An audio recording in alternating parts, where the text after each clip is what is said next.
थोड़ा सा ओके नाम दिख रहा है, ठीक है बढ़िया।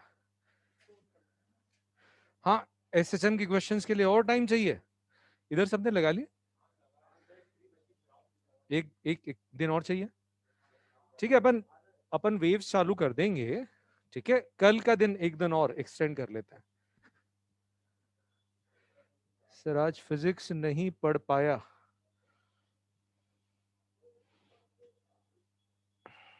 चलिए, हेमांग।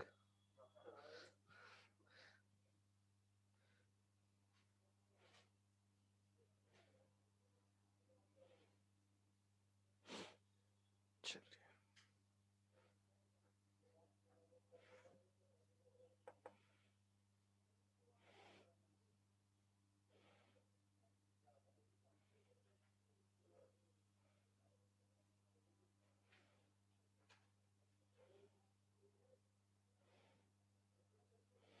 अरे यार ये डाउट्स कहाँ चले गए?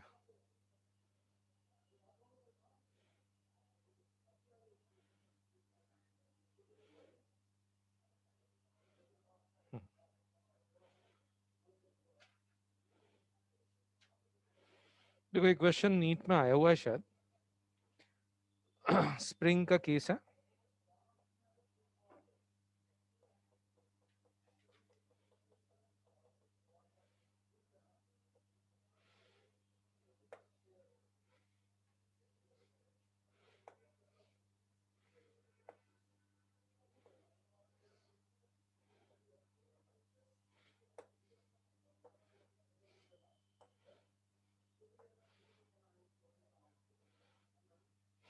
ध्यान से सुनिए, दो सिमिलर स्प्रिंग्स हैं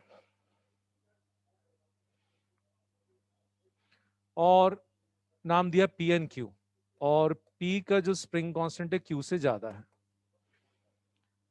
दोनों को सेम अमाउंट से स्ट्रेच किया, केस वन। पहले केस में दोनों का फोर्स सेम है। सेकंड केस में नहीं, पहले केस में दोनों का डिफॉर्मेशन सेम है, दूसरे केस में फोर्स सेम है। और इसको स्ट्रेच करने में जो वर्क हो रहा है दैट इज डब्ल्यू पी, इसको स्ट्रेच करने में जो वर्क हो रहा है दैट इज डब्ल्यू क्यू। तो इस केस में वर्क को कंपेयर करना है, सिर्फ फॉर्मूले ध्यान रखना है। आप ध्यान से देखिए, यहां पर पहले वाले केस में बहुत ध्यान से सुनना, कैसे आप आइडेंटिफाई करेंगे क्या करना है। एक्सटेंशन सेम है और अपने को एनर्जी को कंपेयर करना है, और किसका रिलेशन दे रखा है? के का। तो एक्सटेंशन सेम है, के का रिलेशन मालूम है, और अपने को एनर्जी को कंपेयर करना है। तो ऐसा फॉर्मूला जिसमें के और ई आता है, तो U is equal to half k e square. तीन फॉर्मूले याद रखना है। पोटेंशियल एनर्जी के फॉर्मूले half k e square, half F into ई, और F square by 2k। Spring की जो इलास्टिक पोटेंशियल एनर्जी है उसके तीन फॉर्मूले हैं, आपको तीनों मेमोराइज करना है। तो यहां पे बताओ कौन सा फॉर्मूला तीनों में से, दिमाग लगाओ। अपने को इसको कंपेयर करना और इन दोनों के लिए इंफॉर्मेशन है अपने पास, फर्स्ट वाला। तो यहां पर एनर्जी कंपेयर करना है फर्स्ट केस में, तो हाफ के ई स्क्वायर, ई दोनों के लिए सेम है, तो जिसका के ज्यादा है उसको स्ट्रेच करने में वर्क ज्यादा करना पड़ेगा। तो पहले वाले केस में work done to stretch P is more than work done to stretch Q, पहला वाला केस। ठीक है, दूसरा जो केस है इसमें क्या सेम है? फोर्स। के का रिलेशन, फोर्स सेम है, के का रिलेशन हमारे पास है, और यू को कंपेयर करना है, तो बताओ कौन सा formula? F square by 2k। तो आपने लिखा एफ स्क्वायर बाय 2k। अब एफ दोनों के लिए सेम, तो जिसका के ज्यादा है उसका वर्क कम होगा। तो सेकेंड केस में जिसका के ज्यादा है उसको स्ट्रेच करने में वर्क कम करना पड़ेगा। सिर्फ फॉर्मूला डिसीजन था, इसलिए मैंने केस लिया। आगे भी कहीं कोई क्वेश्चन सॉल्व करना है तो कौन सा फॉर्मूला यूज करना, उसका डिसीजन ऐसे लिया जाता है।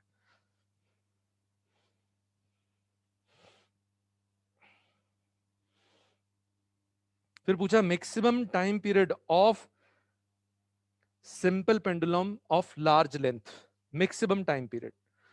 तो आप देखो मैक्सिमम टाइम पीरियड ये 1/L equivalent is 1/L plus 1/R। याद है ये लार्ज लेंथ है, इसकी लेंथ इनफाइनाइट कर दो तो इक्विवेलेंट लेंथ किसके बराबर, R के बराबर। ये तो हट जाएगा, ये इनफाइनाइट है तो 1/L कितना हो जाएगा, 0। तो L is equal to R 84.6 minutes. ये मैंने बता दिया था। ये डाउट आया एसएचएम का। और देखो एक तो ग्रेविटेशन का आया है, ग्रेविटेशन वाले क्वेश्चंस बाद में लेंगे जिनमें एसएचएम के साथ ग्रेविटेशन लग रहा है। एसएचएम और ग्रेविटेशन का कॉम्बिनेशन आगे। Particle describes SHM in straight line. सबको क्वेश्चन समझा रहा हूं क्योंकि ग्रुप पे नहीं भेजे मैंने।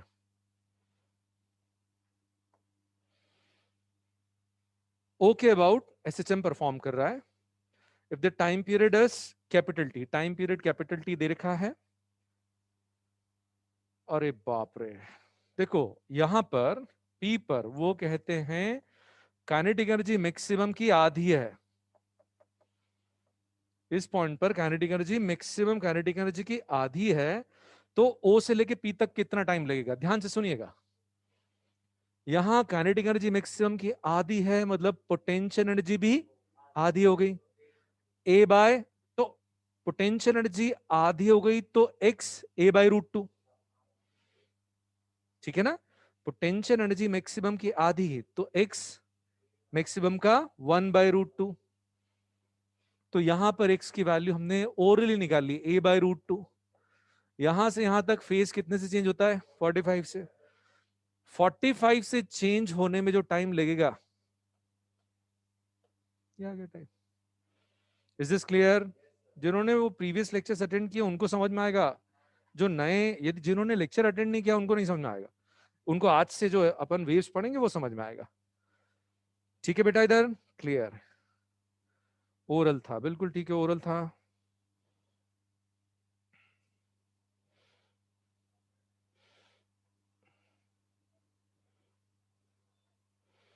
एक आधो क्वेश्चन और हैं।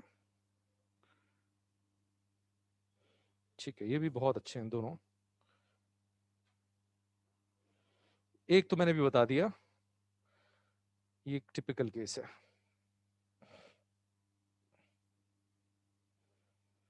एंगुलर फ्रीक्वेंसी ऑफ एसएचएम, दो केसेस इसमें मैं कंबाइन कर रहा हूं, ध्यान से देखना। दो टाइप्स बहुत इंपॉर्टेंट यहां आपको मैं बता रहा हूं।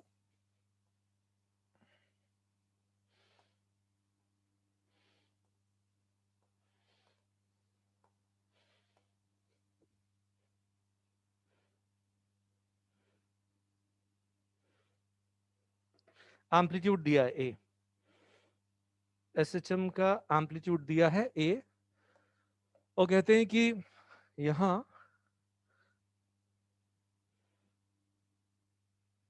ये क्या गड़बड़ कर दी।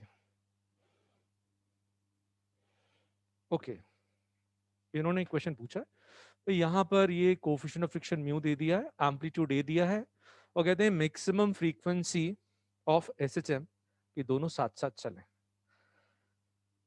तो समझे, दोनों हमेशा साथ साथ चलें, उसकी कंडीशन क्या है। इसको तो स्प्रिंग ऑसिलेट कराएगा, किसको फ्रिक्शन लेके चलने वाला है, ऊपर वाले को। इसे कौन लेके चलने वाला है, फ्रिक्शन। और मैक्सिमम फोर्स ऑफ फ्रिक्शन है म्यू इनटू एन, तो ऊपर वाले का maximum possible acceleration mu G. इससे ज्यादा एक्सेलरेशन पर वो नीचे वाले का साथ नहीं देगा। अब हमको दोनों को साथ साथ चलाना है, तो हमेशा साथ साथ चलने के लिए जो मैक्सिमम एक्सेलरेशन एसएचएम में है वो भी इससे कम होना चाहिए, क्योंकि इससे ज्यादा एक्सेलरेशन इसे मिल ही नहीं सकता। तो एसएचएम परफॉर्म करते हुए जो मैक्सिमम एक्सेलरेशन है वो होता है ओमेगा² ए। ये एक्सेलरेशन इसके बराबर या इससे कम होगा तो फिर वो साथ चल पाएगा। साथ में चलने के लिए इतने एक्सेलरेशन की रिक्वायरमेंट है, ये मैक्सिमम के बराबर या उससे कम होना चाहिए। तो omega should be less than equal to. Is this clear? अब इसका जो ओरिजिनल क्वेश्चन है वो बताता हूं इसी में।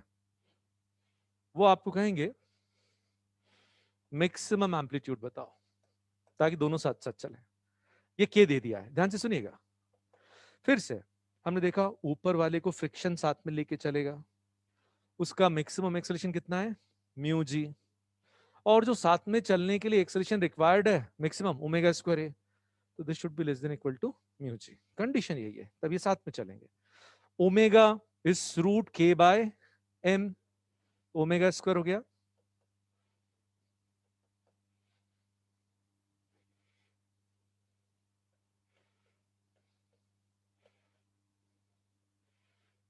ठीक है, इज दिस ओके?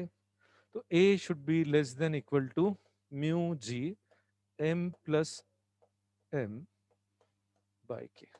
ये ओरिजिनल क्वेश्चन है, ओरिजिनल केस है। सबको समझ में आया? हटा दो इसको, फिर क्लास केस।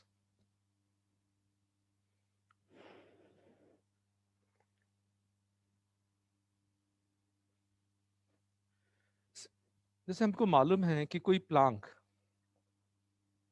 ऊपर की तरफ यदि एक्सेलरेट करेगा तो नॉर्मल रिएक्शन बढ़ जाएगी, कितनी हो जाएगी, एम जी प्लस ए। और मान लो ये प्लांक नीचे जा रहा है और ये एक्सेलरेशन यदि जी के बराबर भी हो गया तो नॉर्मल रिएक्शन कितनी हो जाएगी, जीरो, क्योंकि फिर दोनों का फ्री फॉल, दोनों एक दूसरे को पुश नहीं करेंगे। जैसे आप अपने दोस्त के कंधे पे बैठे हैं और आपके दोस्त ने, शादीशुदा है, छत से कूद के सुसाइड करने का डिसाइड किया, तो जब वो जंप लेगा तो आप उसके कंधे को पुश नहीं करेंगे, क्योंकि दोनों का एक्सेलरेशन कितना रहेगा, जी। You can try this. तो दोनों फ्री फॉल में हैं, दोनों फ्री फॉल में हैं, तो एक दूसरे को पुश नहीं करेंगे, ठीक है, दोनों का एक्सेलरेशन सेम है। जब ये लिफ्ट नीचे जी से जाएगी तो ये ब्लॉक भी जी से चलेगा और दोनों के बीच में नॉर्मल रिएक्शन कितनी हो जाएगी, जीरो। और इससे ज्यादा एक्सेलरेशन है तो भी दोनों अलग अलग चलेंगे। ये बात सबको याद है कि कब ये नॉर्मल रिएक्शन प्रिसाइसली जीरो होगी, जब ये एक्सेलरेशन जी के बराबर हो जाएगा। उससे ज्यादा हो गया तो लिफ्ट ज्यादा तेजी से नीचे जाएगी तो जी से ही गिरेगा। ये ब्लॉक तो जी से गिरने वाला है और लिफ्ट और तेजी से जा रही है, तो दोनों के बीच में सेपरेशन बढ़ेगा। इस एक्सेलरेशन पे दोनों साथ साथ चलेंगे लेकिन एक दूसरे को पुश नहीं करेंगे। Is this okay? तो अब वो कहते हैं कि भाई ये जो प्लांक है ये वर्टिकल एसएचएम परफॉर्म कर रहा है, मीन पोजीशन, ठीक है, और एम्पलीट्यूड दे दिया आपको, मैक्सिमम ओमेगा पूछिए कि हमेशा साथ साथ चले, मैक्सिमम ओमेगा जिस तक कि दोनों साथ साथ चलते हैं। ध्यान से सुनना,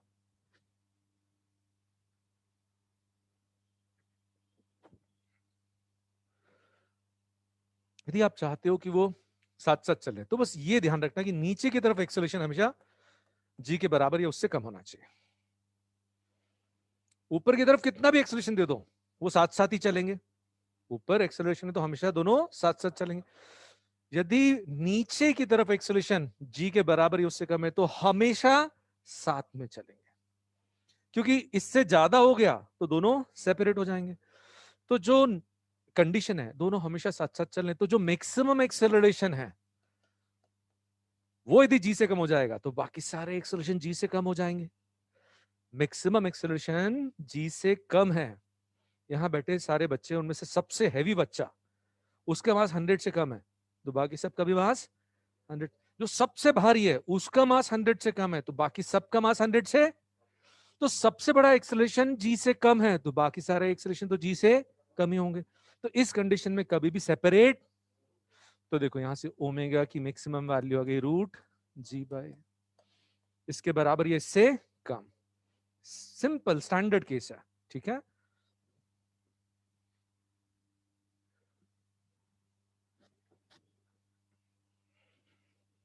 और इसमें हो सकता है आपको ओमेगा दे के एम्पलीट्यूड पूछ ले, ठीक है। चलिए, और कोई डाउट है तो देखते हैं, नहीं तो वेव्स पढ़ेंगे।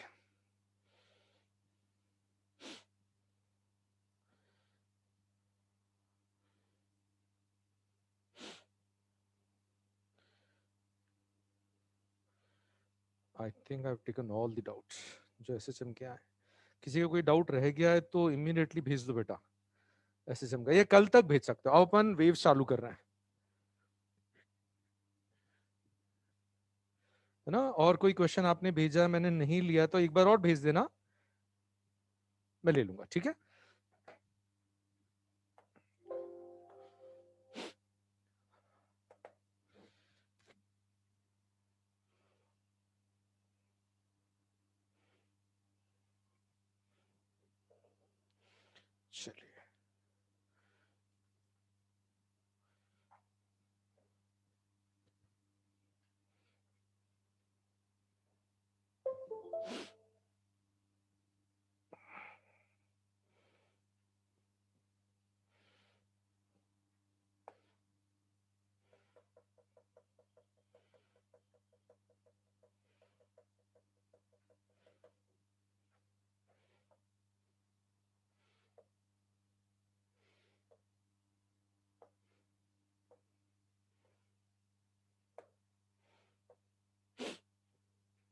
थोड़ा सा थ्योरी पढ़ने का काम आपको करना है।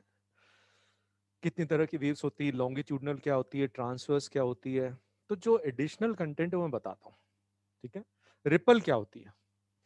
जहां पर लॉन्गिट्यूडनल और ट्रांसवर्स वेव दोनों का कॉम्बिनेशन होता है उसको कहते हैं रिपल।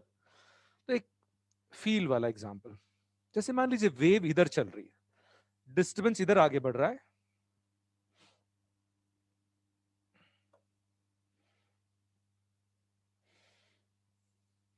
और मीडियम इधर ऑसिलेट कर रहा है। वेव इधर जा रही है, मीडियम इधर ऑसिलेट कर रहा है, तो ये हो गया ट्रांसवर्स वेव का केस। और वेव इधर जा रही है और पार्टिकल्स इधर ही ऑसिलेट कर रहे हैं, तो ये लॉन्गिट्यूडनल। ये सबको मालूम है।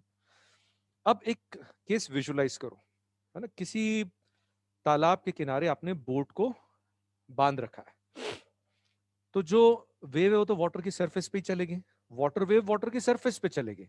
तो जैसे ये वाटर सरफेस है तो वेव ऐसे चलेगी, इस डायरेक्शन में चलेगी। बोट सिर्फ ऊपर नीचे होती है कि आगे पीछे भी होती है? थोड़ा आगे पीछे भी होती है। और तो ये किसका एग्जाम्पल हुआ? लॉन्गिट्यूडनल और ट्रांसवर्स दोनों का कॉम्बिनेशन, इसको कहते हैं रिपल। ठीक है। अच्छा, थोड़ा सा कंटेंट थ्योरी का भी बताता हूं।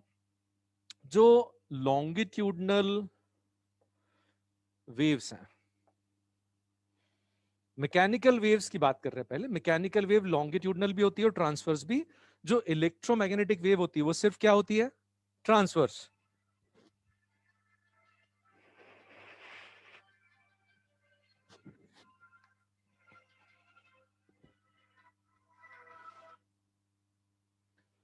तो यहां पर ये ध्यान रखेंगे, जो मैकेनिकल वेव की बात कर रहे हैं वो लॉन्गिट्यूडनल होती है। जो इलेक्ट्रोमैग्नेटिक है वो कभी भी लॉन्गिट्यूडनल नहीं होती है। हाँ, ट्रांसवर्स वेव दोनों टाइप की होती है, मैकेनिकल भी होती है और इलेक्ट्रोमैग्नेटिक भी होती है। लॉन्गिट्यूडनल सिर्फ क्या होती है? मैकेनिकल। ट्रांसवर्स की मैंने कुछ गलत बोल दिया, ट्रांसवर्स जो है वो मैकेनिकल भी होती है और इलेक्ट्रोमैग्नेटिक भी होती है। तो आपसे पूछें किसी फ्लूइड में क्या ट्रांसवर्स वेव चल सकती है? कैसे? ओ नहीं, फ्लूइड के इंटीरियर में। अच्छा, ये अच्छा हो मैंने ले लिया, ये ध्यान रखना। फॉर फ्लूइड्स, ये ध्यान रखेंगे, फ्लूइड्स के लिए जिसमें गैस भी आ गई और लिक्विड भी आ गया, इसके इंटीरियर में, पहले इंटीरियर की बात कर रहे हैं, सिर्फ और सिर्फ लॉन्गिट्यूडनल वेव चल सकती है। बहुत ध्यान से सुनना। लॉन्गिट्यूडनल वेव जो है उसकी प्रॉपर्टी देख रहे हैं फ्लूइड्स में, इसमें गैस भी आ गई, लिक्विड भी आ गया, इनके इंटीरियर में सिर्फ और सिर्फ लॉन्गिट्यूडनल वेव। गैसेस में सिर्फ लॉन्गिट्यूडनल वेव चल सकती है, लेकिन लिक्विड की बात कर रहे हैं। यदि लिक्विड ऐसा है कि उसका सरफेस, उसके पास सरफेस टेंशन की प्रॉपर्टी है, तो उसकी सरफेस पे ट्रांसवर्स वेव एग्जिस्ट कर सकती है। सिर्फ कहां? सरफेस पे। इंटीरियर में, फ्लूइड्स के इंटीरियर में सिर्फ और सिर्फ लॉन्गिट्यूडनल। ठीक है, अभी बहुत ध्यान से सुनना है। तो फ्लूइड्स के अंदर सिर्फ और सिर्फ लॉन्गिट्यूडनल वेव चलेगी। लिक्विड के लिए यदि सरफेस टेंशन है तो सरफेस पे ट्रांसवर्स वेव कैन एग्जिस्ट। तो यहां पर यदि सरफेस टेंशन है तो only on surface transverse wave रह सकती है। इंटीरियर में सिर्फ कौन सी? लॉन्गिट्यूडनल। ये लॉन्गिट्यूडनल मैकेनिकल वेव की बात कर रहा हूं, जिसको इलास्टिक वेव बोलते हैं। मैकेनिकल वेव को और क्या बोलते हैं? इलास्टिक। लेकिन लाइट तो पानी में चल सकती है, लाइट पानी के अंदर चल सकती है कि नहीं? हवा में भी चलती है, वो तो कैसी वेव है? ट्रांसवर्स। तो ये ध्यान रखना, कौन सी ट्रांसवर्स वेव नहीं चल सकती है? मैकेनिकल ट्रांसवर्स वेव फ्लूइड्स के अंदर नहीं चल सकती। एक बार फिर, सिर्फ लॉन्गिट्यूडनल वेव अंदर एग्जिस्ट कर सकती है। पहले मैकेनिकल की बात करें, मैकेनिकल लॉन्गिट्यूडनल वेव अंदर एग्जिस्ट कर सकती है, मैकेनिकल ट्रांसवर्स वेव अंदर नहीं चल सकती। तो कौन सी ट्रांसवर्स वेव अंदर चल सकती है? इलेक्ट्रोमैग्नेटिक। यहां चल रही ना, लाइट चल रही है जबकि हवा में चल रही है, तो ट्रांसवर्स वेव चल रही है, लेकिन ये इलास्टिक है कि इलेक्ट्रोमैग्नेटिक? इलेक्ट्रोमैग्नेटिक। ध्यान रहेगा ये। तो ये पॉइंट बहुत इंपॉर्टेंट है। सिर्फ आपसे पूछें कि गैस के अंदर क्या ट्रांसवर्स वेव चल सकती है, आप जवाब देंगे यस, क्योंकि इलेक्ट्रोमैग्नेटिक वेव तो चल सकती है। क्या ट्रांसवर्स इलास्टिक वेव चल सकती है? नो। ध्यान रहेगा ये।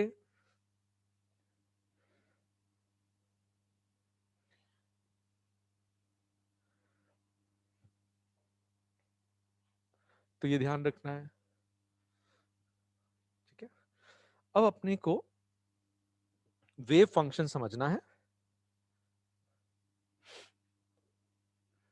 वेव फंक्शन,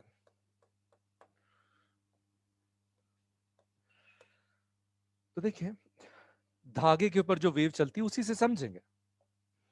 वेव क्या है? किसी भी मीडियम को आप इक्विलिब्रियम से डिस्टर्ब करते हैं और वो डिस्टरबेंस लोकलाइज्ड होके नहीं रह जाता है, वो आगे बढ़ता है, तो उसको कहते हैं वेव। कोई भी डिस्टरबेंस कहीं क्रिएट हुआ और वो फैलता है तो उसको कहते हैं वेव, ठीक है। जैसे बोलते समय मैं यहाँ पे अपने माउथ को यूज करके प्रेशर को डिस्टर्ब कर रहा हूं, तो यहाँ प्रेशर में जो डिस्टरबेंस है वो आपके कानों तक पहुंच रहा है। यदि यहाँ वैक्यूम क्रिएट कर देंगे तो बताओ ये आवाज आप तक पहुंच पाएगी क्या? नहीं।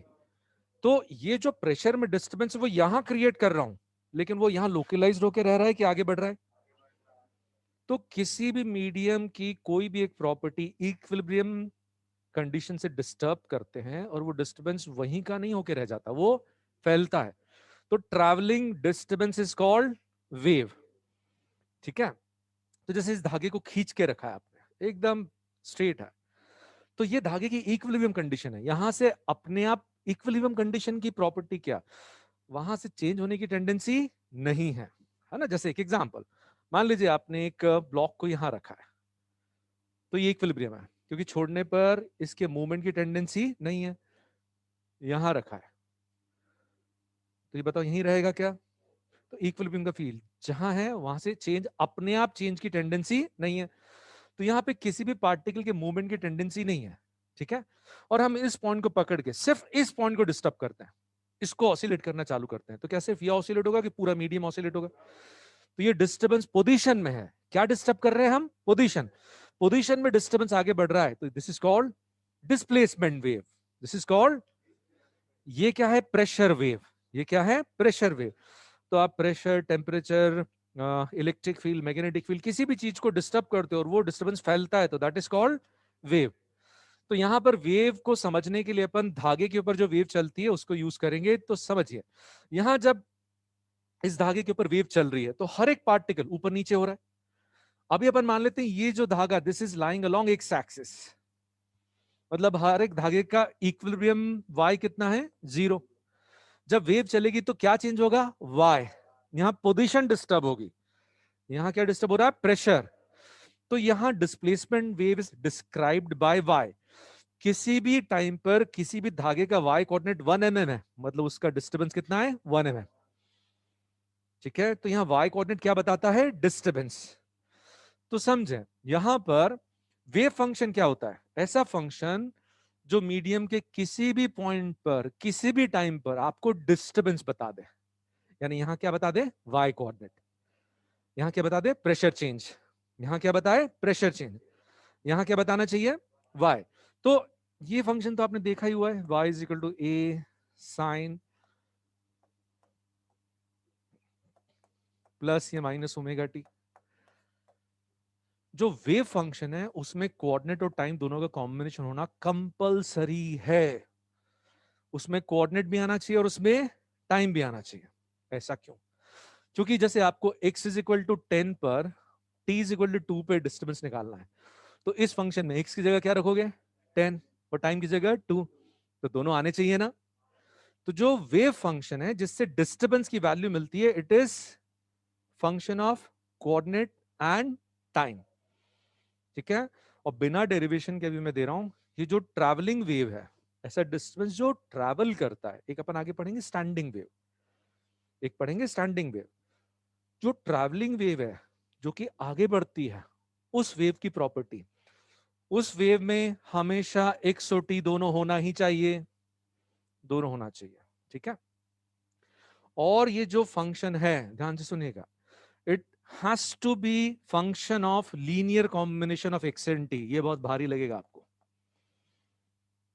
इसमें एक्स और टी का एक यूनिक लीनियर कॉम्बिनेशन आना ही चाहिए, तब ये कहलाएगी ट्रैवलिंग वेव। ऐसा क्यों? यदि समय रहा ना 10-15 मिनट एक्स्ट्रा, तो मैं इसका फील्ड डेवलप करा दूंगा, ऐसा क्यों होना। ठीक है, तो मैं अभी तो आपको प्रॉपर्टीज याद करा रहा हूं कि यहां ट्रैवलिंग वेव फंक्शन में वेरिएबल सिर्फ एक्स या वेरिएबल सिर्फ टी नहीं होता है, क्या होता है? एक कॉम्बिनेशन। और कैसा कॉम्बिनेशन बताओ? ये लीनियर कॉम्बिनेशन है कि नहीं? एक्स और टी का पावर कितना है? 1। तो यहां पर ट्रैवलिंग वेव में वो वेव फंक्शन में एक्स और टी दोनों होना चाहिए, वाई या टी, दो चीजें होना चाहिए, कोऑर्डिनेट और टाइम। और दोनों कैसे आनी चाहिए? दोनों का एक यूनिक लीनियर कॉम्बिनेशन होना चाहिए। ठीक है, तो या तो एक्स प्लस बी टी आएगा या फिर एक्स माइनस बी टी, या तो के एक्स प्लस ओमेगा टी होना चाहिए या फिर के एक्स, दोनों एक साथ नहीं चलेंगे, एक ही कॉम्बिनेशन आना चाहिए। या तो हर जगह एक्स प्लस बी टी आना चाहिए या हर जगह एक्स माइनस बी टी। एक एग्जाम्पल, जैसे आपको कहा है y इज इक्वल टू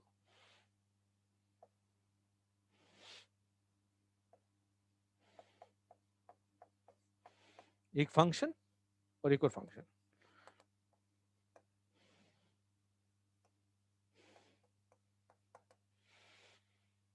तो ये ट्रैप, अब ये फाइनली लीगल फंक्शन नहीं है, बताऊंगा क्यों, लेकिन एक एक कंडीशन समझा रहा हूं।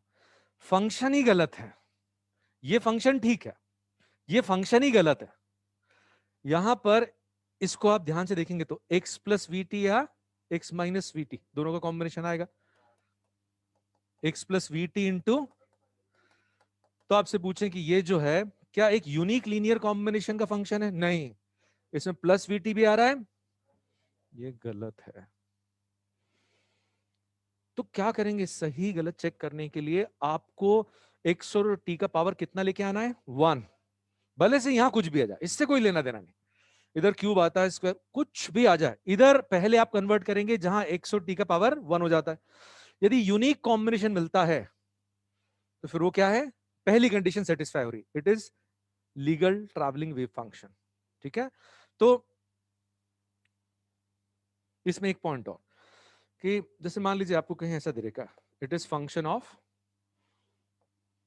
ऐसा लिखते हैं this is travelling wave function, जैसे यहां लिखते हैं ना y is equal to f x. तो ये फंक्शन किसके ऊपर डिपेंड कर रहा है? x के ऊपर। लेकिन ये फंक्शन सिर्फ x के ऊपर डिपेंड नहीं करता है, ये x और t के लीनियर कॉम्बिनेशन पे डिपेंड करता है। हर जगह वेरिएबल की जगह यहां x है और वेरिएबल की जगह यहां क्या है? एक लीनियर कॉम्बिनेशन। क्या है? Linear combination. इससे अब क्वेश्चंस कैसे बनेंगे? जो नीट में क्वेश्चंस आए, जो एनसीईआरटी क्वेश्चन है, अभी अपना पर्पस वो सॉल्व करना है। जहां भी इस तरह का यूनिक कॉम्बिनेशन मिल जाता है तो वेव वेलोसिटी घोट लो, negative coefficient of t, t का जो भी कोफिशिएंट है उसके साथ minus sign divided by coefficient of x. Wave velocity है, स्पीड भी आ गई, डायरेक्शन भी आ गया, तो पहले इसी को हिट करेंगे। ठीक है, ये स्टैंडर्ड वेव फंक्शन के क्वेश्चंस कैसे सॉल्व करना है ये सीखना है। तो देखें यहां, बहुत ध्यान से सुनना पहले बेटा, आपको कहा है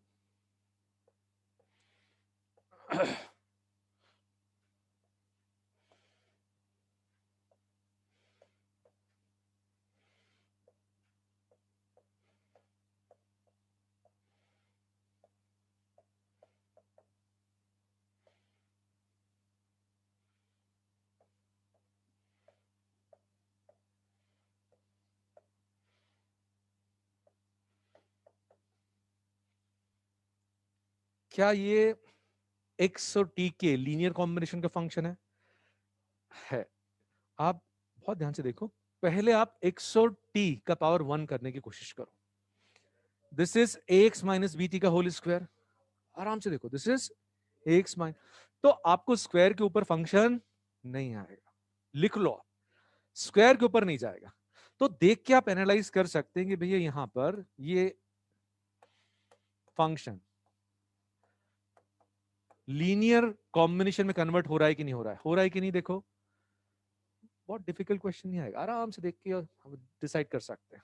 ठीक है, तो ये पहली कंडीशन सेटिस्फाई कर रहा है, यहां पे एक यूनिक कॉम्बिनेशन आ रहा है एक्स और टी का।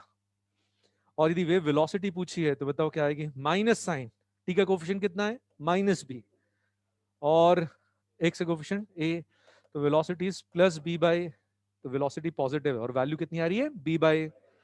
इज दिस क्लियर और नॉट? क्या चल रहा है? तो बहुत इजीली आप कन्वर्ट कर सकते हैं, ठीक है।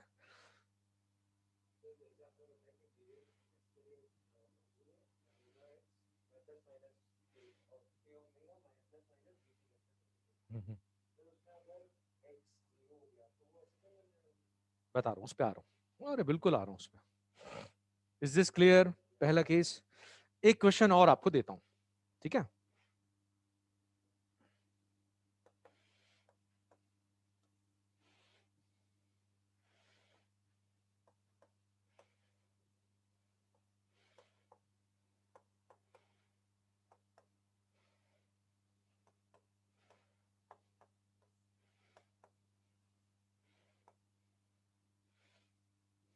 आपको वेव वेलोसिटी पूछ ली है और लीगल इलीगल एक स्टेप आगे बताऊंगा। ये फंक्शन दे दिया और आपको वेव वेलोसिटी पूछ लिया, तो बस थोड़ा सा मैथमेटिक्स। इसको कैसे विजुलाइज करो?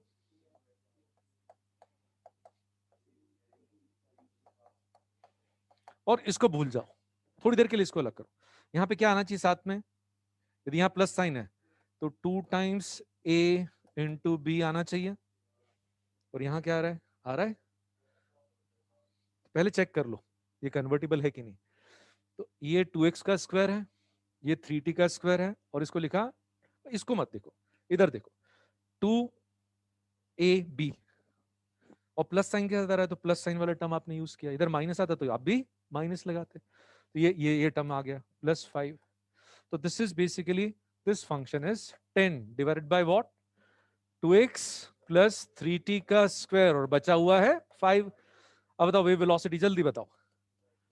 नहीं, -3/2। बस एक क्वेश्चन हो गया, एक टाइप आपका हो गया। और ऐसे क्वेश्चंस आए हैं। आगे बढ़े। स्क्वायर से ऊपर फंक्शन नहीं आएगा कहीं। अब बताना मुझे, कहीं इसी क्वेश्चन में आपको ये दे दिया तो बताओ ये अब कन्वर्ट हो सकता है क्या?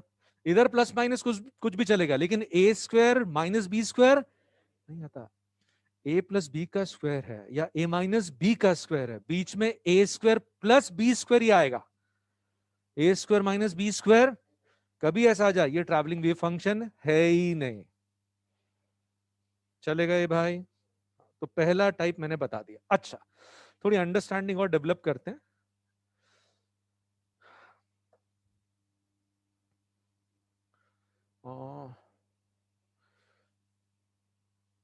जो स्टैंडर्ड फंक्शन है उसी को समझते हैं।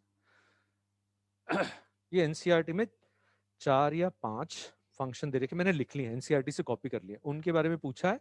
बताओ ये सही ट्रैवलिंग वेव फंक्शन है कि गलत है? तो सुनना ध्यान से। अब मैं आपको बताता हूँ फॉर्म फंक्शन क्या होता है।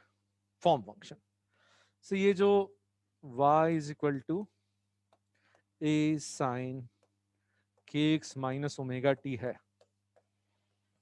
इसको यूज करके किसी भी टाइम पर किसी भी पॉइंट पर क्या निकाल सकते हैं? y। तो ये हर एक पॉइंट के लिए किसी भी टाइम के लिए यूज कर सकते हैं।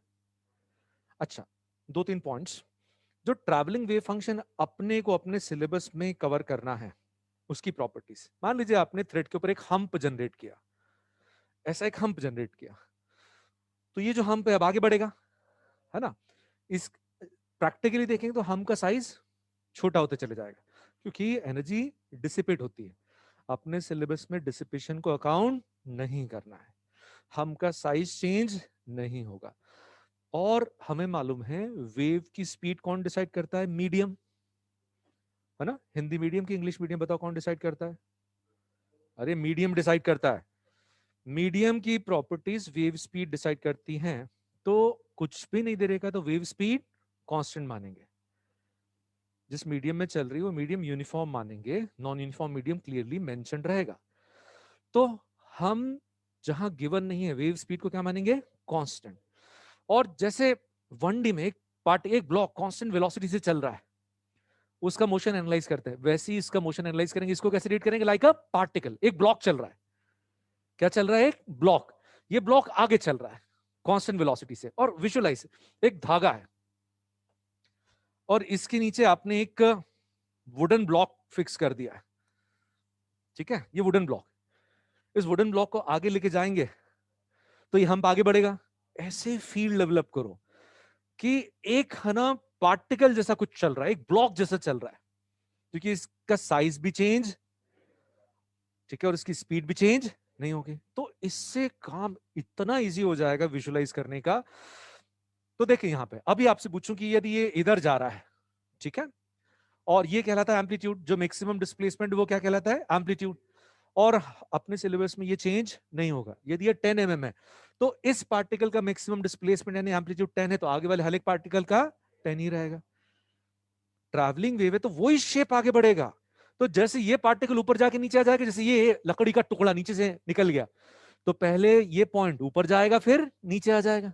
ऐसे विजुलाइज करो, लकड़ी का टुकड़ा आगे जा रहा है तो ये वाला पॉइंट पहले ऊपर जाएगा फिर, तो ऑसिलेट कर रहा है ना, तो ऐसे विजुलाइज करेंगे। तो ये एम्पलीट्यूड 10 है तो आगे के हर एक पॉइंट का भी क्या मिलेगा, 10, क्योंकि साइज चेंज, पहला पॉइंट। दूसरा पॉइंट, इसको देख के आप बता सकते हैं कि इस पॉइंट की वेलोसिटी ऊपर है कि नीचे है। ध्यान से देखना मैं क्या बता रहा हूं। यहां पर ये वुडन ब्लॉक है, अभी इसकी इतनी हाइट यहां है, जब थोड़ा सा आगे बढ़ेगा तो बताओ बड़ी हाइट इस पोजीशन पे आएगी कि छोटी हाइट, है ना। ये जो डिस्टर्बेंस इसको कैसे रीड करोगे कि यहां एक सोल्जर्स की टुकड़ी चल रही है, सारे सोल्जर्स हैं, है ना, इनके ऊपर रस्सियां, ये रस्सी पड़ी हुई है, ये पूरी टुकड़ी आगे चल रही है। तो यहाँ छोटी हाइट वाला सोल्जर है, रस्सी के इस पॉइंट पे छोटी हाइट वाला सोल्जर है, तो ये रस्सी का पॉइंट उसके सर पे। अब बताओ इस पोजीशन पे इससे बड़ी हाइट वाला सोल्जर पहुंचने वाला है कि छोटी हाइट वाला, तो ये किधर जाएगा, ऊपर। ये सोल्जर की टुकड़ी जो आगे बढ़ रही कांस्टेंट वेलोसिटी से, और इनकी सबकी हाइट अलग अलग, ये कम हाइट वाला सोल्जर, ये ज्यादा हाइट वाला, ये ज्यादा हाइट वाला, फिर कम हाइट, ऐसे फील करो ये रस्सी के नीचे से निकल रहा है। तो अभी ये वाला पॉइंट बताओ ऊपर जाएगा नीचे, ये किधर जाएगा, ऊपर। ये वाला पॉइंट बताओ, क्योंकि यहां पर एक छोटा वाला सोल्जर आ जाएगा। Can you feel it. तो इसको ऐसे फील करोगे ना, एक पार्टिकल या सोल्जर्स की टुकड़ी चल रही कांस्टेंट वेलोसिटी से, किसी भी पॉइंट की वेलोसिटी वगैरह बता सकते हो। इज दिस ओके बेटा। अच्छा, और जैसा, एक चीज और, जैसा मूवमेंट यहां होने वाला है, जैसे अभी यहाँ पे 0 हाइट वाला सोल्जर है, विजुलाइज, तो पहले ये, और ये 10 mm है, तो पहले ये कहां तक जाएगा, 10 mm तक, जब ये वाला सोल्जर यहां पहुंच जाएगा। फिर जब ये वाला सोल्जर यहां पहुंच जाएगा तो वापस ये रेस्ट पे आ जाएगा। और ऐसे हर एक पार्टिकल मूवमेंट एक जैसा होने वाला है, पहले वो ऊपर जाएगा फिर नीचे आएगा, एक जैसा मूवमेंट सबका होने वाला है। तो वेलोसिटी क्लियर है। एक्सेलरेशन आगे बताऊंगा मैं। एक्सेलरेशन का ये रहता है कि कॉनकेव साइड जिधर रहती है, इस प्रोफाइल की कॉनकेव साइड जिधर रहती है, एक्सेलरेशन उसी तरफ रहता है। ये जो डिस्टरबेंस है, इसकी कॉनकेव साइड जिस तरफ है, ये उस तरफ, जिस तरफ इसका माउथ रहेगा, हर पार्टिकल का एक्सेलरेशन उसी तरफ रहेगा। और हाँ, बिल्कुल ये ध्यान रखना, मान लो ऐसी वेव चल रही है, तो यहाँ हर एक पार्टिकल का एक्सेलरेशन इस तरफ, यहाँ हर एक पार्टिकल का एक्सेलरेशन इस तरफ, और इन पार्टिकल्स का एक्सेलरेशन 0 होता है। ठीक है, ये आगे आएगा, ये आएगा। अब फॉर्म फंक्शन क्या होता है, बहुत इजी है। इससे आपको किसी भी टाइम पर y की वैल्यू मिल जाएगी, और प्लॉट करोगे सभी y को तो वेव का शेप मिल जाएगा, हाँ कि नहीं। जैसे t इक्वल टू 2 सेकंड पे सभी पॉइंट्स का y निकाला और सबको प्लॉट किया, सबके y कोऑर्डिनेट प्लॉट किए, तो स्ट्रिंग का शेप मिल गया। ऐसे यदि t इक्वल टू 0 पे आपको पता करना है, तो सभी पॉइंट्स का y सिर्फ t इक्वल टू 0 पे पता करना है, तो t की जगह क्या रख देते हैं, 0। इस फंक्शन से सिर्फ t इक्वल टू 0 पे सबका y मिलेगा। तो बताओ ये जनरल वेव फंक्शन है कि किसी एक टिपिकल टाइम के लिए। सिर्फ ये सिर्फ कब यूज करोगे, t इक्वल टू 0 के लिए, क्योंकि ये आया है क्या रख के, t इक्वल टू 0 रख के। तो इसको सिर्फ किस टाइम के लिए यूज कर सकते हो, और इसको हर टाइम के लिए। तो जो किसी एक ही टाइम के लिए यूज होता है उसको कहते हैं फॉर्म फंक्शन। जो सिर्फ t इक्वल टू 0 पे काम करेगा उसको कहते हैं फॉर्म फंक्शन। ठीक है, सुन लो भाई। अब जैसे आपने t इक्वल टू 0 पे सबके y पता किया और फिर प्लॉट किया, तो ऐसा शेप मिलेगा। देखो x इक्वल टू 0 पे ये कितना आ रहा है, 0, ऐसा शेप मिलेगा। ये किसका शेप मिला, थ्रेड का, है ना। सभी पार्टिकल्स के y प्लॉट करोगे तो ऐसा ग्राफ मिलेगा। आपने ये y प्लॉट किया, तो जिस पार्टिकल के लिए y 0 है, थ्रेड का वो वाला पार्टिकल यहीं रहेगा। जिस पार्टिकल के लिए y प्लस है, थ्रेड का वो वाला पार्टिकल यहां रहेगा। मतलब ये क्या मिल रहा है? थ्रेड का शेप। आराम से पहले इस बात को समझ के हजम कर लो कि किसी पर्टिकुलर टाइम पे, generally t is equal to 0 पे, आप ये फंक्शन यूज करके इस फंक्शन को ड्रॉ करते हो, इस फंक्शन को, तो इससे आपको थ्रेड का फॉर्म मिल जाता है, form, shape. That's why this is called form function. Is this okay? अच्छा, टाइम के साथ क्या होता है? एक सिंगल पल्स के साथ समझते हैं, जैसे आपने हम जनरेट किया, टाइम के साथ सिर्फ ये आगे बढ़ने वाला है, इसका शेप चेंज नहीं होगा, इसका शेप चेंज नहीं होगा। हाँ, थ्रेड का शेप चेंज होगा, क्योंकि पहले हम्प यहां था, पहले फिर यहां आ गया। तो इसमें होने क्या वाला है कि ये जो शेप है ये आगे बढ़ेगा। जैसे ये सिंगल में तो बहुत इजीली विजुलाइज कर सकते हैं, ये शेप आगे बढ़ रहा है, ऐसे ये पूरा का पूरा शेप आगे बढ़ेगा, बट शेप चेंज, ऐसा ही शेप रहेगा, ये आगे शिफ्ट होता चले जाएगा। Is this okay? अच्छा, अब मुझे एक बात बहुत ध्यान से बताना है। मान लो ये इधर जा रही है वेव, तो ये वाला पॉइंट ऊपर जा रहा है कि नीचे? सोल्जर्स मान लो इधर, ये किधर जाएगा? नीचे। ये वाला पॉइंट, यहाँ बड़ा सोल्जर पहुंचने वाला है। अब ध्यान से, हाँ, ये वाला पॉइंट नहीं, इसकी पोजीशन पे ये वाला सोल्जर पहुंचेगा, तो ये इधर जाएगा, उसके सर पे ही पड़ा रहेगा। ये पूरी टुकड़ी इधर जा रही है ना, पूरे सोल्जर्स की टुकड़ी। अब उल्टे भी चल रहे हैं, कार्टून पिक्चर चल रही है, तो उल्टे सोल्जर्स भी चल रहे हैं। तो ये वाला पॉइंट अब इस वाले सोल्जर के हेड पे, फिर ये वाला सोल्जर यहां जाएगा, तो ये पॉइंट यहां पहुंच जाएगा। तो उसकी वेलोसिटी पॉजिटिव या नेगेटिव? पॉजिटिव। उसकी वेलोसिटी पक्का। अब वो एनसीईआरटी के क्वेश्चन, ये फॉर्म फंक्शन, इससे आपको शेप मिल जाएगा, और ये शेप सिर्फ आगे बढ़ने वाला, ये शेप चेंज, क्योंकि कोई एनर्जी लॉस नहीं, तो वो एम्पलीट्यूड कम होता चला जाएगा। अब लीगल इलीगल देखते हैं। आपको वो कहेंगे, मैंने एनसीईआरटी से कॉपी कर लिया, सारे फंक्शंस कॉपी कर लिया, आपको एनसीईआरटी देखने की जरूरत ही नहीं।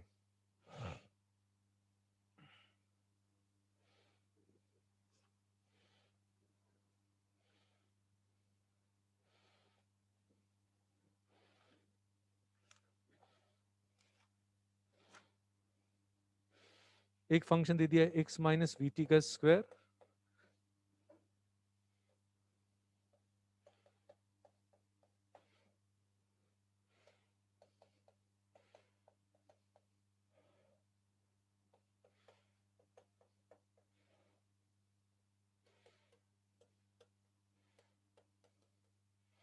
वो कहते हैं लीगल इलीगल बताओ कौन सा सही वेव फंक्शन है, कौन सा गलत है। तो देखो, वो जो कॉम्बिनेशन वाली कंडीशन है,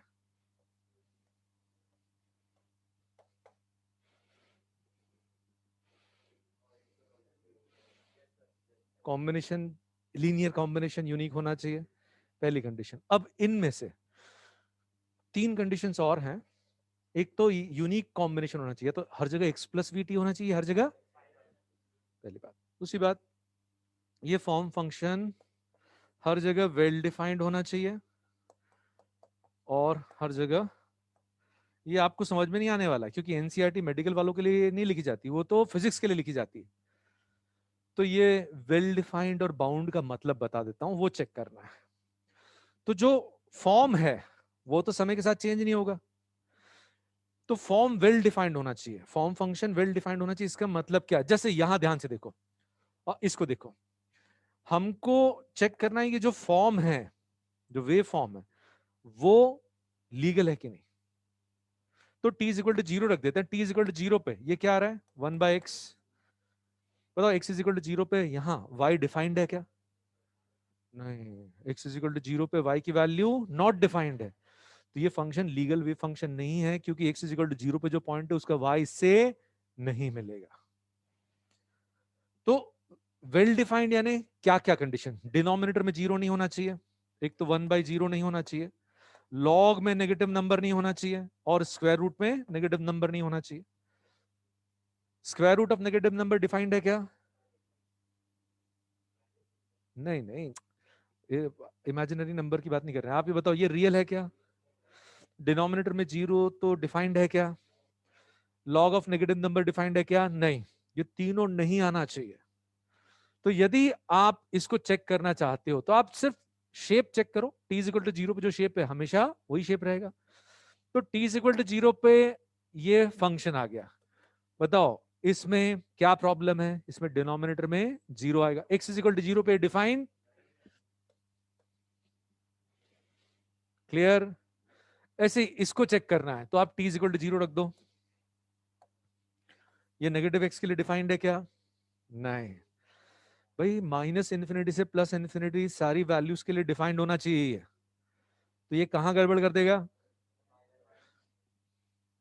ये गलत हो गया। अच्छा फिर ये देखें, t इज इक्वल टू 0 रख दिया तो ये ना डिनोमिनेटर में 0 है, ना स्क्वायर रूट है, ना लॉग है। अब ये वाली कंडीशन बाउंड, यानी इसका मैक्सिमम मिनिमा फिक्स होना चाहिए। इसका क्या फिक्स होना चाहिए? Maximum minima. अभी एनसीईआरटी का क्वेश्चन इसलिए इतने मेरे को समय देना पड़ रहा, नहीं तो इसको मैं उड़ा देता। इसकी upper limit lower limit fixed होना चाहिए। ठीक है, स्क्वायर है तो ये नेगेटिव तो नहीं हो सकता, तो इसकी मिनिमम वैल्यू तो कितनी आ गई? 0। अब दूसरा एक्स को बढ़ाओगे तो इसकी मैक्सिमम वैल्यू बढ़ती चली जाएगी। अपर लिमिट है क्या कोई? गलत है, ये बाउंड नहीं है। एक्स टेंडिंग टू इन्फिनिटी पे इससे वाई मिलने वाला नहीं है।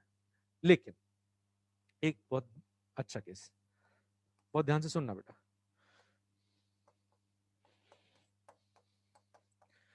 ये फंक्शन मान लो कहीं दे रखा है, तो कॉम्बिनेशन वाइज ये सही है कि नहीं? लीनियर कॉम्बिनेशन सही है ना? पहली कंडीशन। फिर आप टी की जगह क्या रखोगे? 0। टी की जगह 0 रखोगे तो वाई, बताओ स्क्वायर रूट आ रहा है क्या? नहीं। लॉग है क्या? नहीं। कभी डिनोमिनेटर में 0 आ सकता है क्या? जब एक्स स्क्वायर -5 होगा तो, जब एक्स स्क्वायर -5 होगा तो डिनोमिनेटर में क्या आएगा? 0। बताओ कभी 0 आ सकता है क्या? नहीं। This is a legal wave function, बस ये चेक कर रहा है। स्क्वायर रूट नहीं है, डिनोमिनेटर में 0 नहीं है और लॉग नहीं है। ठीक है, अब क्या चेक करना है? बाउंड। अब ये जब मिनिमम है तो वाई मैक्सिमम है। एक्स स्क्वायर की मिनिमम वैल्यू बताओ? 0। एक्स स्क्वायर की मिनिमम वैल्यू 0, तो एम्पलीट्यूड आ गया 2। वाई की मैक्सिमम वैल्यू क्या कहलाती है? एम्पलीट्यूड। तो मैंने एम्पलीट्यूड कैलकुलेट करना सिखा दिया आपको। ध्यान से देखो, एक्स स्क्वायर जब मिनिमम होगा तो वाई मैक्सिमम होगा। वाई की मैक्सिमम वैल्यू निकालने के लिए एक्स स्क्वायर की जगह क्या रख दिया? 0। तो एम्पलीट्यूड कितना आ गया? 5। वेल डिफाइंड है कि इनफाइनाइट है? Minimum value, sorry maximum value कितनी आ रही है? 2। अच्छा, एक्स स्क्वायर की मैक्सिमम वैल्यू बताओ? तो y की मिनिमम वैल्यू 0। दोनों फाइनाइट है ना? दोनों फाइनाइट नंबर्स हैं कि नहीं? तो एक्स स्क्वायर इनफाइनाइट हो जाएगा तो ये नंबर मिनिमम मिलेगा। तो y की मिनिमम वैल्यू कितनी आ रही है? 0। और y की मैक्सिमम वैल्यू कितनी आ रही है? 2। तो मैक्सिमम मिनिमम दोनों वेल डिफाइंड है कि नहीं? ये सारी कंडीशन सेटिस्फाई कर रहा है। बट ये जो एनसीईआरटी में ये बिल्कुल सही है, इसको भी बताता हूं। ठीक है, इतना क्लियर है? अब इसको देखो, ये जो दो फंक्शंस अपने को समझना है।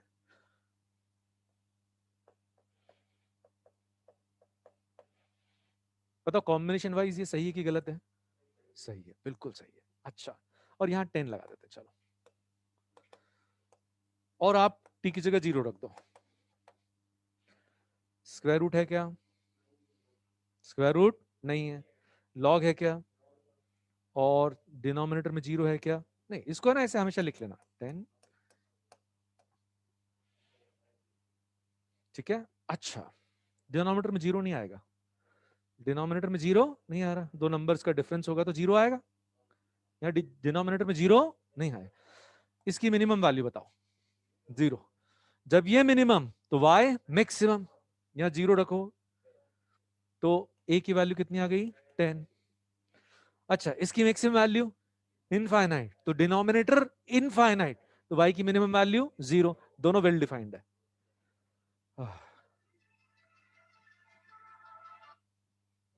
क्लियर है ये? तो जो 3 केसेस आपको आ सकते हैं बस वो बता देता हूं, बाकी सब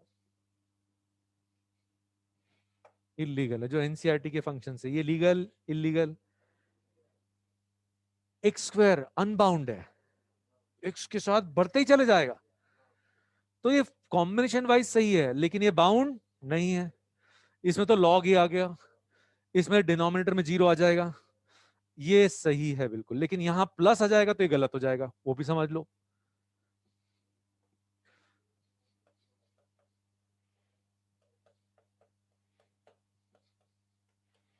तो कॉम्बिनेशन वाइज तो सही है।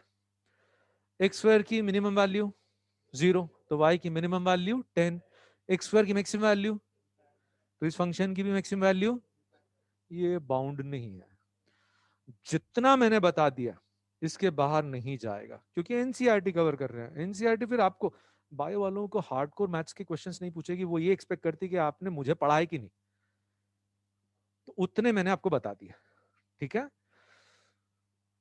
तो क्या क्या चलते हैं जो तीन लीगल हैं, ए, यहाँ एक्स प्लस या प्लस कर दो कोई फर्क नहीं पड़ता, ये लीगल है, कॉम्बिनेशन वाइज भी, ठीक है, और ये बाउंड भी है।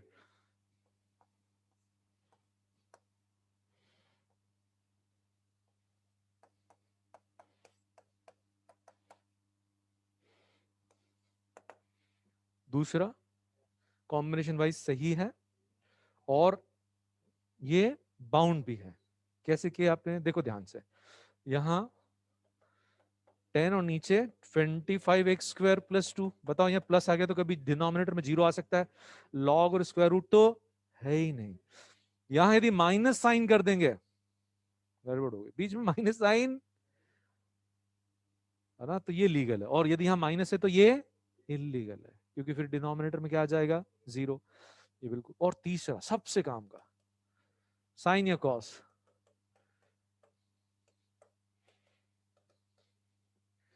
ये तो हमेशा +1 से -1 के बीच में झूलेगा, तो ये कॉम्बिनेशन वाइज सही है। और साइन कॉस हर एंगल के लिए डिफाइंड है, आप कुछ भी कर दो, साइन और कॉस की वैल्यू हर जगह डिफाइंड है, कोई झगड़ा नहीं है। और ये बाउंड भी है, क्योंकि +1 से -1, तो इसकी मैक्सिमम वैल्यू प्लस है और मिनिमम वैल्यू माइनस है। ये तीन ही आएंगे जो लीगल है, चौथा वो देंगे ही नहीं आपको, मेडिकल वाले स्टूडेंट्स को नहीं देंगे वो, ठीक है। फिर कवर करना था एनसीईआरटी का कंटेंट, वो उन्होंने बता दिया। इधर क्लियर बेटा। आज ये एलन की,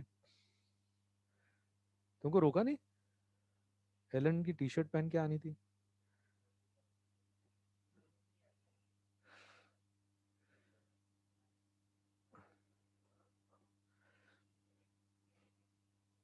ठीक है, अब अच्छा एक बात बताओ, ये मतलब मैं खुद भी थोड़ा दुविधा में था कि एनसीईआरटी का ये जो कंटेंट है, मुझे बहुत ऑब्वियस लगा ये पूछा जा सकता है 4 ऑप्शंस देके, इस तरह के केसेस लूं क्या, क्योंकि इस तरह के टिपिकल केसेस में टाइम इन्वेस्टमेंट बहुत लगता है। इधर से रिस्पॉन्स आने दो, ये तो सब बोल रहे यस यस यस यस। मैंने इसलिए ले लिए कि अभी अपने पास कवरेज का टाइम और एनसीईआरटी के क्वेश्चन है, एक बार आपने देख लिया तो ये दिमाग से उतरने वाला नहीं है। हाँ, उसका बैकग्राउंड बनाने में मुझे 10 मिनट लग गए, बट आपका एक क्वेश्चन, प्रोबेबल क्वेश्चन पक्का हो गया।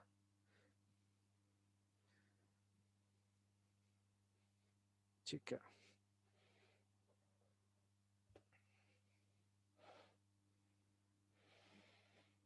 सेकंड जो केस है,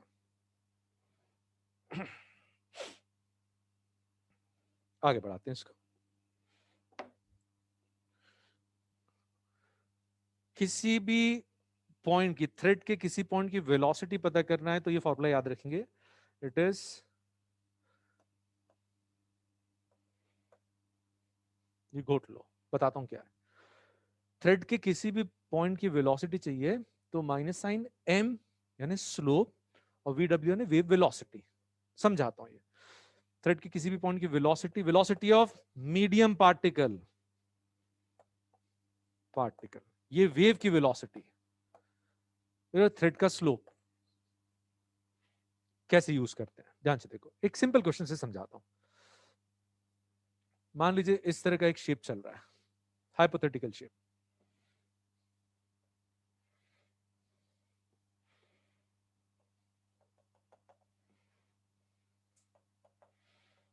और आपको इस पॉइंट की वेलोसिटी पूछी है और ये वेव इधर जा रही है v नॉट से, ये जो हम्प है, ये जो डिस्टर्बेंस इधर जा रहा है, आपको इस पॉइंट की वेलोसिटी पूछी है, इस पॉइंट की वेलोसिटी पूछी है, तो ध्यान से देखो। पहले तो बताओ ये वेलोसिटी पॉजिटिव के नेगेटिव, ऊपर के नीचे? सोल्जर्स नीचे, क्योंकि यहाँ छोटी हाइट वाला सोल्जर आने वाला है। Is it okay? यहां पर अब वेलोसिटी नेगेटिव साइन के साथ आना चाहिए, अपन इसको पॉजिटिव एक्स मान रहे हैं, ये पॉजिटिव वाई। तो इस पार्टिकल की velocity, velocity of point is negative of slope. Slope बताओ 1037 की माइनस 1037, 1037। ये वाला एंगल स्लोप एंगल है, तो माइनस स्लोप की जगह 1037 यानी 3/4। और wave velocity plus v naught, wave velocity plus की minus, that is plus v naught. ये पार्टिकल की वेलोसिटी आ गई। वो किस डायरेक्शन में? वो वेव के, क्योंकि ट्रांसवर्स वेव है तो ये वेलोसिटी इस डायरेक्शन में आई। इज इट क्लियर और नॉट? पक्का? अच्छा, मान लो इस पॉइंट की वेलोसिटी पूछी है इसके लिए, तो ये किधर जाएगा? ऊपर। और ये एंगल कितना आएगा? 53। तो देखें यहां पर velocity of this particle is negative sign, slope is minus 1053। ये वाला एंगल यूज करेंगे तो डायरेक्टली 10 थीटा से स्लोप मिलेगा, ये वाला एंगल यूज करेंगे तो माइनस 1053 इंटू वी नॉट। अब देखो प्लस साइन के साथ वेलोसिटी आ रही है। ये फॉर्मूला समझ में आया? ठीक है। और फिर बहुत इंपॉर्टेंट दो पॉइंट्स, मैं तो इस हार्मोनिक वेव के साथ समझा रहा हूं। जैसे ये हार्मोनिक वेव चल रही, तो हर एक पार्टिकल एसएचएम परफॉर्म करेगा। हर एक पार्टिकल कैसा मोशन परफॉर्म करेगा? एसएचएम। क्यों? जैसे अभी मुझे बताओ, यदि वेव इधर जा रही है तो ये पार्टिकल किधर जा रहा है? ऊपर की नीचे? इसके ऊपर इसकी पोजीशन पे पॉजिटिव हाइट वाला सोल्जर पहुंचने वाला है कि नेगेटिव हाइट वाला? नेगेटिव, तो ये किधर जाएगा? नीचे। ये पॉइंट किधर जाएगा? नीचे। तो इसकी वेलोसिटी नेगेटिव है। ठीक है। अब ये नीचे आएगा और जब ये वाला सोल्जर यहां पहुंच जाएगा तो ये यहां मिलेगा, है ना? ये वाला सोल्जर जब यहां पहुंच जाएगा तो ये पार्टिकल यहां मिलेगा, और फिर ये वाला सोल्जर यहां पहुंच जाएगा तो ये वापस ऊपर चले जाएगा, और फिर ये वाला सोल्जर यहां पहुंच जाएगा तो ये ऊपर पहुंच जाएगा, फिर ये वाला सोल्जर पहुंचेगा तो वापस नीचे आ जाएगा। ये चेन चलती चली जाएगी। तो कौन सा मोशन होगा? Periodic, SHM. कैसा मोशन होगा? तो यहां हर एक पार्टिकल एसएचएम परफॉर्म करेगा, ये ध्यान रखना। और ये कौन सी पोजीशन है हर एक पार्टिकल के लिए? Mean position. इसी लाइन के अबाउट ऑसिलेट कर रहा है। तो अब समझो बेटा, जैसे यहां आपको वेलोसिटी पूछी है, तो कैसे जज करेंगे? ये वेव उधर जा रही है तो इसकी पोजीशन पे सोल्जर छोटी हाइट वाला तो नीचे आ रहा, वेलोसिटी नीचे। इसकी वेलोसिटी बताओ। नहीं, अब ये जीरो है, या जैसे किसी पत्थर को फेंका तो मैक्सिमम हाइट पे उसकी वेलोसिटी कितनी होती है? जीरो। फिर वहां से नीचे आता है, यहां तक ऊंची हाइट वाले सोल्जर्स आ रहे हैं, फिर उसके बाद नीचे हाइट वाले, तो यहां वेलोसिटी कितनी होगी? जीरो, क्योंकि यहाँ पे स्लोप कितना है? जीरो। तो velocity of this particle is negative of slope into wave velocity. यहाँ स्लोप कितना है? जीरो। ये सब एसएचएम परफॉर्म करते हुए अपनी कौन सी पोजीशन पे पहुंच गए? एक्सट्रीम पे। एसएचएम से लिंक करना सीखो। तो ये फॉर्मूला भी समझ में आना चाहिए और एसएचएम भी। अरे बाप रे,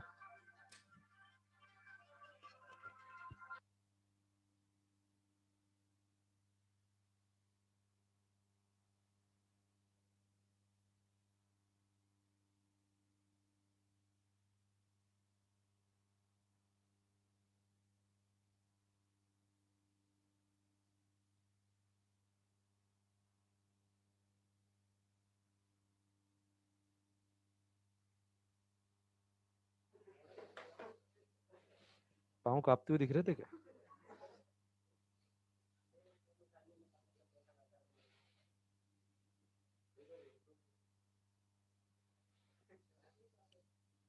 हाँ?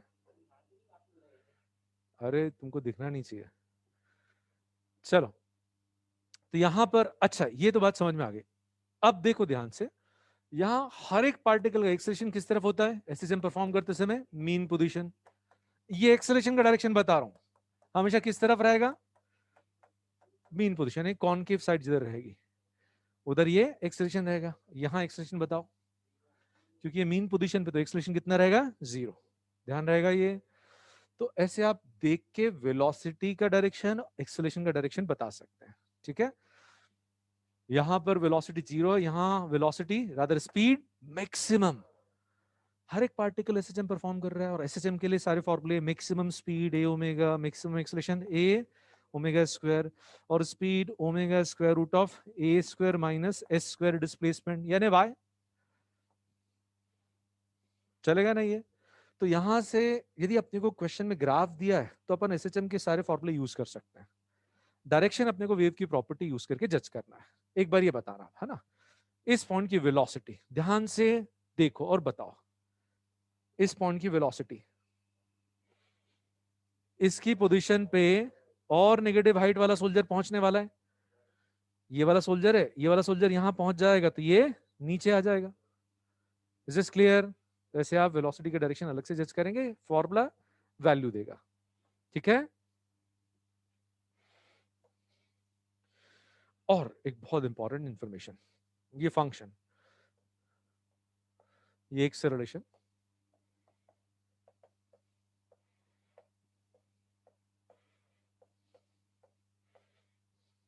इसको समझो। धागे के लिए जो वेव है पहले उसको देखते हैं। ये y का टाइम के रिस्पेक्ट में सेकंड डेरिवेटिव, और ये y का x के रिस्पेक्ट में सेकंड डेरिवेटिव। ठीक है, थ्रेड के लिए y जो है डिस्टरबेंस है, लेकिन y की जगह electric field, magnetic field, anything might be there, जो भी डिस्टरबेंस है। यहां डिस्टरबेंस के लिए सिंबल क्या यूज कर रहे हैं? y, क्योंकि थ्रेड पे जो वेव है उसको यूज कर रहे हैं। तो जो डिस्टरबेंस है that is the y coordinate, disturbance is the y coordinate. लेकिन हर बार डिस्टरबेंस y कोऑर्डिनेट से मिलेगा क्या? नहीं, कहीं चेंज इन प्रेशर है, कहीं चेंज इन इलेक्ट्रिक फील्ड है, कहीं चेंज इन मैग्नेटिक फील्ड। तो y जनरल सिंबल है for value of, for what? For value of disturbance. It may be change in temperature, electric field, magnetic field, what ever. ठीक है, अच्छा, और क्या? अब धागे के ऊपर वापस आ जाते हैं। ये जो नीचे आता है, this is axis of travel. जिस एक्सिस के अलोंग वेव ट्रैवल करती है वो कोऑर्डिनेट इधर आता है। और धागे के लिए बात करें तो this is direction of displacement. धागे के लिए डायरेक्शन ऑफ, ठीक है, और ये जो है this is VW, wave speed. इसके ऊपर बेस्ड क्वेश्चन कैसा आता है देखते हैं, लेट अस सी।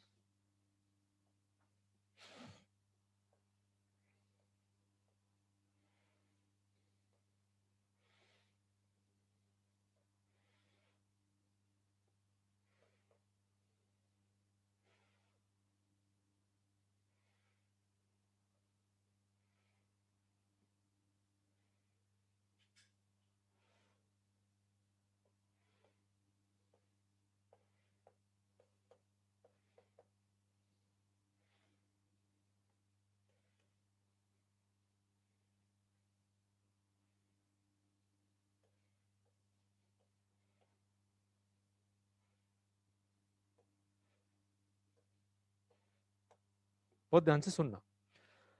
आपको पूछा वेव किस एक्सिस के अलोंग चल रही है, बताओ। चाटा पड़ेगा, ये नीचे जो कोऑर्डिनेट आता है ना, that gives you axis of travel. तो wave is travelling along y। ठीक है बेटा। अरे मैंने आपको अब वहां फोन करना कि आपने गलत लिख दिया, पेपर में आ जाए तो। अरे बाबा, आपको कैसा भी एक्सप्रेशन देंगे आप उसको स्टैंडर्ड फॉर्म में कन्वर्ट कर लो। जो एक्स के रिस्पेक्ट में या कोऑर्डिनेट के रिस्पेक्ट में डेरिवेटिव, उसके साथ नंबर होना चाहिए, बट वो किधर भी दे सकते हैं। तो यहां पर पहले आपने देखा कि ये जो कोऑर्डिनेट है जिसके रिस्पेक्ट में सेकंड डेरिवेटिव है that is y coordinate, this gives you axis of travel. और इसको इधर ले जाओ, स्टैंडर्ड फॉर्म में कन्वर्ट करो। जो टी स्क्वायर वाला टर्म है उसका कोफिशिएंट कितना होना चाहिए? 1।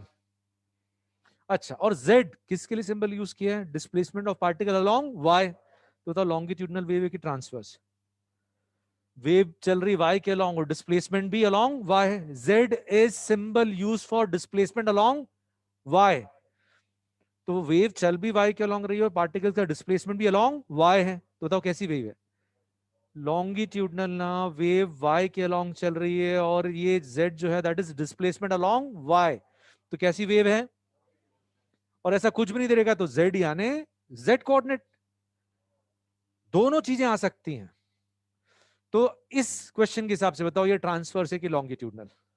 लॉन्गिट्यूडनल। और यदि कुछ भी ऐसा मेंशन नहीं तो z यानी z कोऑर्डिनेट, फिर कौन सी वेव हो गई? ट्रांसफर्स, चल रही अलोंग y और disturbance along z, they are mutually perpendicular.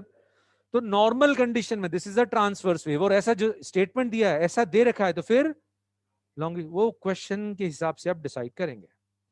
अच्छा, transverse wave travelling along y, along y। अब वेव स्पीड बताओ। ये जो कोफिशिएंट है दिस इज v स्क्वायर, तो 0.25 मीटर्स पर सेकेंड, 1/4। एकदम सिंपल डायरेक्ट क्वेश्चन आएगा इसका। आगे बढ़े पक्का इधर, ये बिल्कुल बेसिक्स हैं। और अपन आ जाते हैं हार्मोनिक वेव पे। सबसे इंपॉर्टेंट है हार्मोनिक वेव, पीरियोडिक वेव।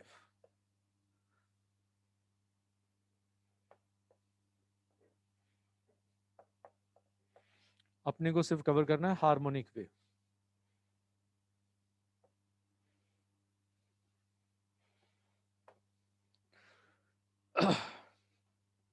चलिए देखिए, इसमें जो स्टैंडर्ड फॉर्म है y is equal to a sine या कॉस दोनों चलता है, के एक्स प्लस भी आ सकता है माइनस भी आ सकता है।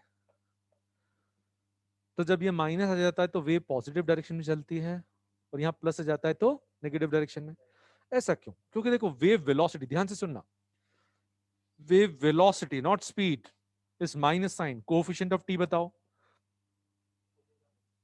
Minus omega. Coefficient of t क्या है? इस केस में माइनस ओमेगा है, divide by coefficient of x that is k, तो प्लस ओमेगा बाई के, यानी वेव वेलोसिटी पॉजिटिव है। और मान लीजिए यहां प्लस आ जाता है, तो अब चेंज देखो, अब कोएफिशिएंट ऑफ टी क्या है? Plus omega. अब वेव वेलोसिटी आ गई माइनस ओमेगा बाई के। वो आप ऑन द स्पॉट डिसाइड करना, क्या याद रखना, वेव स्पीड। अब ये स्पीड है, अब वेलोसिटी नहीं है, it is always omega by k. बहुत इंपॉर्टेंट है वही, b by coefficient of t coefficient of x. और एफ लैम्डा तो सबको मालूम है, एफ लैम्डा सबको मालूम है। ये देखो यहाँ पे this is 2 pi f and k is 2 pi by lambda, ये सबको मालूम होना चाहिए। के क्या है? एंगुलर वेव नंबर, इसको क्या कहते हैं? Angular wave number. Omega is 2 pi bye T, ठीक है। तो देखो यहाँ एफ लैम्डा, ये सबको मालूम, ये रिलेशन। दो तीन पॉइंट्स और इसमें समझना आपको, कि यहाँ जो वेव स्पीड है उसके लिए ये दोनों फॉर्मूले आप याद रख सकते हो, एफ लैम्डा। और यदि इक्वेशन दे रखी है, अब इधर x इज इक्वल टू 0 रख देंगे, तो सिर्फ एक ही पार्टिकल के लिए आपको अब y मिलने वाला है, क्योंकि आपने इक्वेशन में क्या रख दिया, तो बस एक ही पार्टिकल के लिए इसको यूज कर सकते हैं। यदि आप x की जगह 0 रख देंगे तो इक्वेशन आ गई y is equal to a sine, तो ये बताओ किसकी इक्वेशन? ये एसएचएम की। ये किसकी इक्वेशन है? एसएचएम की। तो ये जो पार्टिकल है इसके एसएचएम का एम्पलीट्यूड कितना है? a। और जो वेव की ओमेगा है वही एसएचएम की ओमेगा है। हर पार्टिकल उसी ओमेगा के साथ एसएचएम परफॉर्म करेगा, ठीक है। देख लो ये इक्वेशन, यस और नो। तो अब नेक्स्ट पॉइंट जो है, ये इक्वेशन आपको दे दी है, और आप देखेंगे अलग अलग पॉइंट के लिए एक ही टाइम पे y अलग अलग है। तो इस इक्वेशन को ध्यान से देखें, y is equal to a sine omega t plus k x. एक ही टाइम पर अलग अलग पार्टिकल के लिए y अलग अलग क्यों है? क्योंकि ये एंगल सबके लिए अलग अलग है, जबकि टाइम सेम है। जैसे अपन पकड़ लेते t is equal to 0, t is equal to 0 पर आप देखो एक ही टाइम में, लेकिन सबका y अलग अलग है। तो पोजीशन के साथ ये फेस चेंज हो रहा है, पोजीशन के साथ किस रेट से चेंज हो रहा है? इसको x के रिस्पेक्ट में डिफरेंशिएट करो। अरे rate of change of phase angle with respect to x is k, आया ना? तो यदि दो पॉइंट्स के बीच में आपको डिस्टेंस मालूम है तो फेज डिफरेंस कितना आ जाएगा, के डी। नहीं, इसको धीरे धीरे, पहले ये कि हाँ एक ही टाइम पे अलग अलग पॉइंट के लिए फेज अलग अलग है और इसीलिए वाई अलग अलग आ रहा है क्योंकि ये तो सबके लिए सेम है। तो यदि आप दो पॉइंट सिलेक्ट करें, चलो सिलेक्ट करते हैं x इज इक्वल टू 0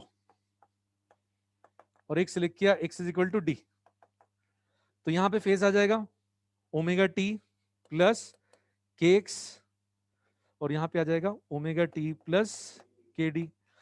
एक ही टाइम की बात कर रहे हैं, सिर्फ पोजीशन के साथ फेज में चेंज निकाल रहे हैं, तो बताओ डिफरेंस क्या आ रहा है, के डी। तो डिस्टेंस डी पर फेज डिफरेंस कितना आ रहा है, के इंटू डी। तो यूनिट डिस्टेंस में फेज डिफरेंस कितना आएगा, के।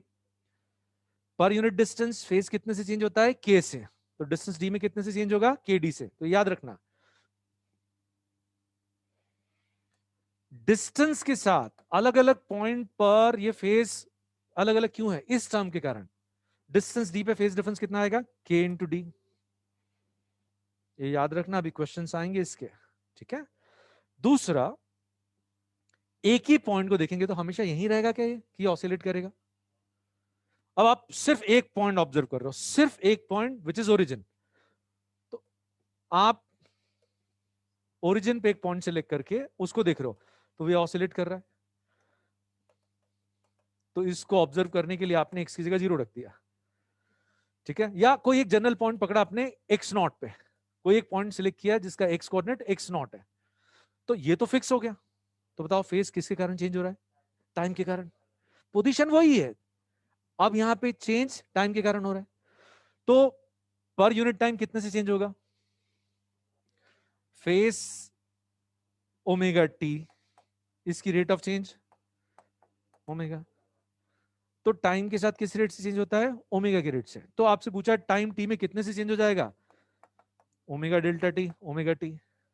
पहला वाला था के डी जो डिस्टेंस के साथ फेज में चेंज है, ये किसके साथ, टाइम के साथ। Is this clear. इसके क्वेश्चंस आपको करने को मिल जाएंगे। थोड़ा सा और मैं थ्योरी का डिटेल बता दूं आपको, न्यूमेरिकल थ्योरी।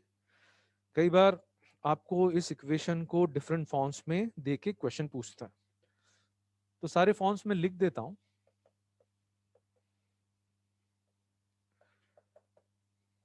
और एक को भी घोटना नहीं है, एक भी नहीं घोटना। वो पूछेंगे कौन सा फॉर्म सही है, प्लीज पे अटेंशन। हो सकता है आपको कैपिटल टी और लैम्डा के टर्म्स में दें, ऑप्शंस देख के समझना जाएगा। तो इसको लिख देना 2 पाई बाय टी, इसको 2 पाई बाय लैम्डा, और 2 पाई बाहर निकाल देना। इधर टी बाय कैपिटल टी, इधर एक्स बाय लैम्डा। सिर्फ सुनो ध्यान से, चार ऑप्शंस देखो ध्यान से, और किसके टर्म्स में उसके टर्म्स में काम कर दो। हो सकता है आपको चार ऑप्शंस जो दे रखे हैं उसमें सपोज कैपिटल टी और वी है, कैपिटल टी और वेव स्पीड है, सुनना ध्यान से। तो आप क्या करोगे,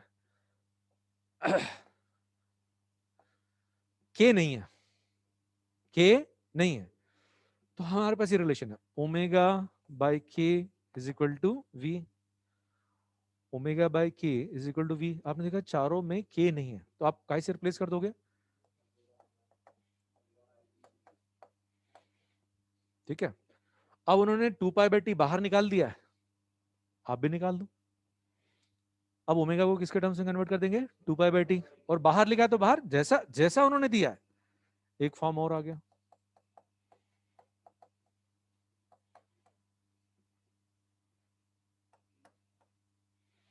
अब ये मेमोराइज करोगे तो पागल हो जाओगे, इसके करीबन 8 या 9 फॉर्म बनते हैं। एक और बताता हूं, आप सिर्फ ऑप्शन देखना, ये तो आपको याद रहेगा। वो कहते हैं कि भाई आप लैम्डा और वी के टर्म्स में लिखो, तो भाई के तो रखना है, के तो लैम्डा के टर्म्स में आ जाएगा, के रखो। किसको हटाना है, ओमेगा। ओमेगा इज के इंटू वी, ओमेगा इज, तो नेक्स्ट स्टेप के इंटू वी, क्या बाहर निकाल दो, जो उन्होंने बाहर निकाला के, और उसको ऐसे रिप्लेस कर दो 2 pi by lambda we T minus x. याद नहीं करा रहा हूं मैं, आराम से जितने फॉर्म्स हैं ऑन द स्पॉट आप डिराइव कर सकते हो। ठीक है, कल क्वेश्चंस देखेंगे, आज टाइम होने आ गया है। ठीक है, आज के लेक्चर से कोई डाउट है तो बता दो। फास्ट हो गया क्या? कंफर्टेबल? क्योंकि शुरू का कंटेंट एनसीईआरटी के कारण थोड़ा सा वो मैथमेटिकल हो जाता है। ठीक है, यस सर, कंफर्टेबल, बढ़िया बढ़िया। चलो, एनसीईआरटी आपको नहीं पढ़ना है बिल्कुल, जो इंपॉर्टेंट कंटेंट है मैं निकाल के दे रहा हूं ना। Everything good sir. Form change करके ऑप्शन पूछेंगे, बिल्कुल सही है हर्षित। कंफर्ट ही कंफर्ट है सर, चलो बढ़िया, ओके बेटा।